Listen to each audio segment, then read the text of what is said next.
Chris Bruce. He joins me live from Atlanta. He's a political strategist and civil rights advocate. Chris, great to have you here with us on TRT World. Let me begin by asking you something that has been asked many times in the past. Does the U.S. still have a race problem? Yes, thank you for having me. And that's an unequivocal type of question. Of course, the United States of America has a race problem. What comes down to this is about the foundation of the United States. Racism is institutionalized. It has been since the beginning. It will be later on, presently, and going forward. And it's just not the United States that has race issues. It's all issues. But when it comes to voting, it comes to voting specifically, we know that African Americans deal with more voter suppression than any other race out there. This is on the federal and state level, where they have had a history of suppressing the vote for Black people. You may not see dogs on Black people. You may not see hoses ripping off of Black people's skin these days. But to make it harder for them to vote clearly shows the racial divide in the United States. And it really goes to show the inaction of leaders in this country, the fact that they have not been able to solve this very issue for decades. And Chris, now many would argue that New Orleans is emblematic of the racial wealth gap we see across the U.S., with African Americans disproportionately affected by housing affordability issues. So what do you believe are the structural barriers keeping homeownership out of reach for so many Black families, and why have policy solutions largely failed to address these inequities?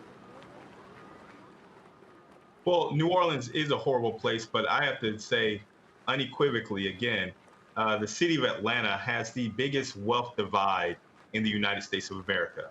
That is the biggest wealth of rich and the biggest parity of poor.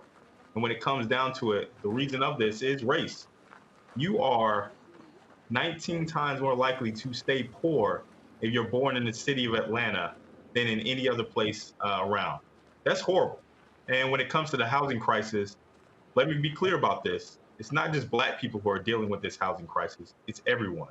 It's basically based off of major corporations taking as much as they can, buying up as many homes as possible, and instead of building more homes, they're putting up apartments for people to rent. So the housing crisis is exponentially worse for Black people, but I can tell you, all Americans are feeling the housing crisis right now, which is a critical election issue at this point. Now,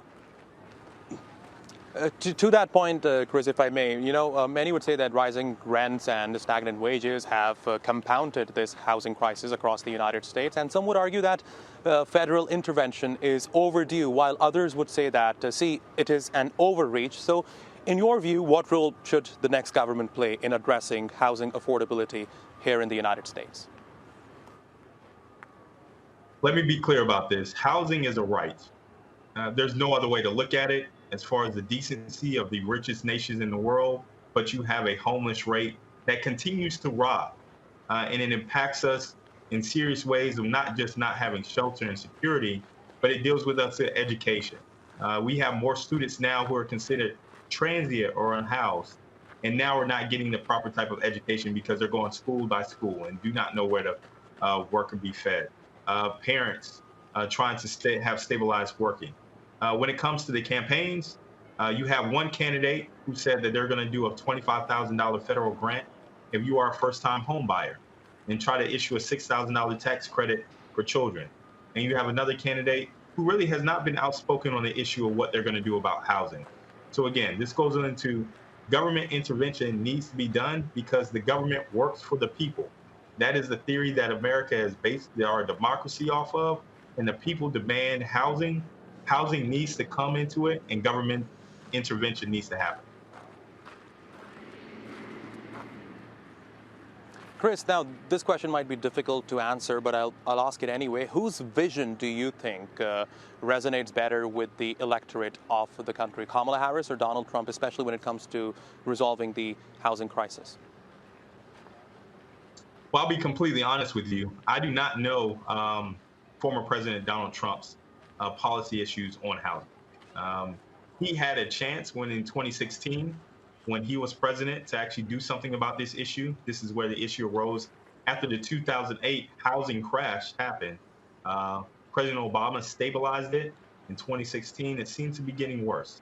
In 2020, when President Joe Biden was around, it was getting even worse because people were buying up land in houses with very low interest rates.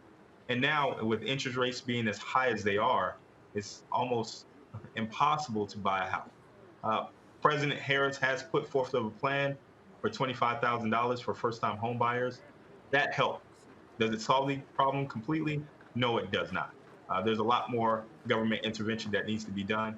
But this is a time when Democrats and Republicans need to look towards the people and come together and say, we need to fix this issue if we want to have a stabilized country for people, again, to have homes, grow families, an environment of achieving what we all consider the American dream. So right now, if I had to pick, it will be Vice President Kamala Harris.